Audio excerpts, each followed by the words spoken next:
স্নেহগ্রাস। কলমে রবীন্দ্রনাথ ঠাকুর, কণ্ঠে নীলাঞ্জনা।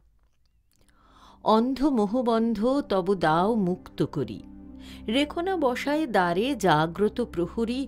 হে জননী, আপনার স্নেহ কারাগারে সন্তানেরে চিরজন্ম বন্দি রাখিবারে। বেষ্টন করিয়া তারে আগ্রহ পরশে, জীর্ণ করি দিয়া তারে লালনের রসে। মনুষ্যত্ব স্বাধীনতা করিয়া শোষণ, আপন ক্ষুধিত চিত্ত করিবে পোষণ। দীর্ঘ গর্ভবাস হতে জন্ম দিলে যার, স্নেহ গর্ভে গ্রাসিয়া কি রাখিবে আবার? চলিবে সে এ সংসারে তব পিছু পিছু, সে কি শুধু অংশ তব আর নহে কিছু?